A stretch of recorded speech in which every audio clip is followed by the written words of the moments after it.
Assalamualaikum warahmatullahi wabarakatuh. Perkenalkan, nama saya Vita Aprilia dan rekan saya Arisna Mei Hermawanti dan Eka Salma Wulandari. Di sini kami akan menjelaskan sedikit materi tentang landasan teori media pembelajaran untuk memenuhi mata kuliah media pembelajaran sejarah. Media pembelajaran merupakan sebuah sarana pembelajaran yang digunakan oleh seorang dengan menggunakan alat yang dibuat untuk memudahkan dalam penyampaian materi ketika mengajar di sekolah.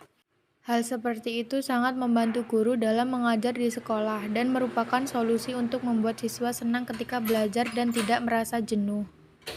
Pembelajaran menggunakan media pembelajaran teknologi komputer seperti ini harus menyelaraskan guru akan menggunakan metode pembelajaran yang cocok yang diajarkan untuk siswa agar siswa tidak merasa jenuh ketika di sekolah.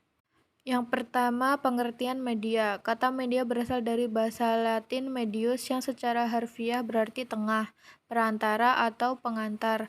Dalam bahasa Arab, media adalah pengantara atau pengantar pesan dari pengirim kepada penerima pesan. Media adalah pengantar pesan dari pengirim ke penerima pesan. Dengan demikian, media merupakan wahana penyalur informasi belajar atau penyalur pesan.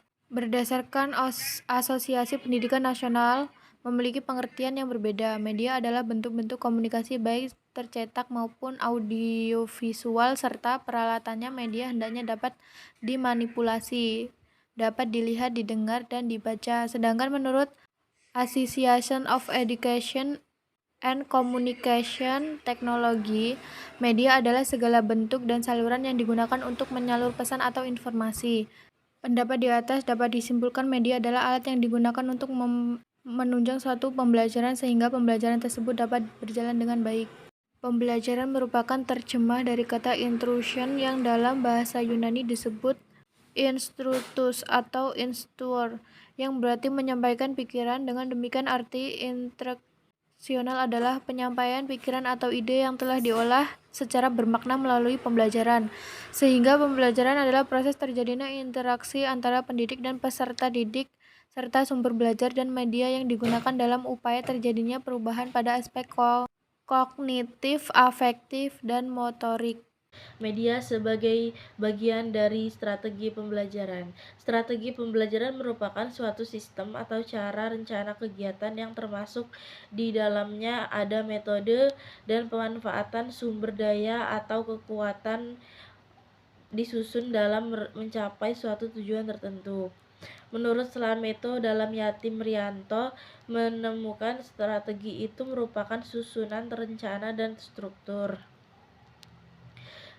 Kedua, landasan teori penggunaan media dalam pembelajaran. Pemerolehan pengetahuan dan keterampilan perubahan sikap dan perilaku. Menurut pendapat Brunner yang dikutip oleh Azhar Arsyad, ada 3 tingkatan utama modus belajar, yaitu pengalaman langsung enaktif, pengalaman pictorial, dan pengalaman abstrak.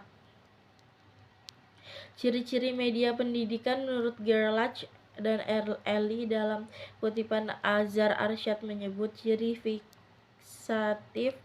fiksatif yang menggambarkan, menyimpan, melestarikan, dan mengkonstruksi suatu peristiwa atau objek. 2. Ciri manipulatif, suatu kejadian yang memakan waktu berhari-hari, bahkan dalam waktu 2-3 menit dengan teknik pengambilan gambar time-lapse recording di samping dapat dipercepat. 1. Ciri distributif memungkinkan suatu objek atau kejadian ditransportasikan dan secara bersama kejadian disajikan kepada sejumlah besar siswa dengan stimulus pengalaman yang relatif mengenal kejadian itu. Fungsi media pembelajaran. Yang pertama, fungsi komunikatif. Media pembelajaran digunakan untuk memudahkan komunikasi antara penyampai pesan dan penerima pesan. Yang kedua, fungsi motivasi. Kita dapat bayangkan pembelajaran yang hanya mengandalkan suara melalui ceramah tanpa melibatkan siswa secara optimal seperti yang digambarkan pada pola terpisah. Bukan hanya dapat menimbulkan kebosanan pada siswa sebagai penerima pesan, akan tetapi juga akan mengganggu suasana belajar. Jenis-jenis pengelompokan media pembelajaran. Yang pertama, media visual. Media visual adalah suatu alat atau sumber belajar yang di dalamnya berisikan pesan. Informasi, khususnya materi pelajaran yang disajikan secara menarik dan kreatif dan diterapkan dengan menggunakan indera penglihatan. Yang kedua, media audio.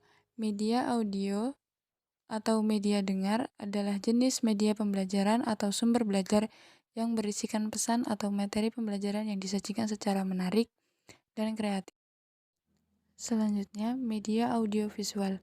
Media audiovisual adalah jenis media pembelajaran atau sumber belajar yang berisikan pesan atau materi pelajaran yang dibuat secara menarik dan kreatif dengan menggunakan indera penglihatan dan indera pendengaran.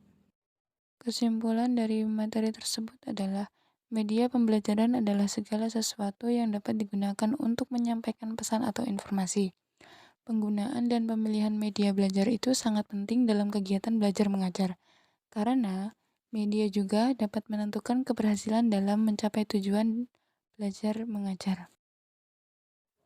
Sekian yang dapat kami sampaikan, kurang lebihnya kami mohon maaf, kami akhiri. Wassalamualaikum warahmatullahi wabarakatuh.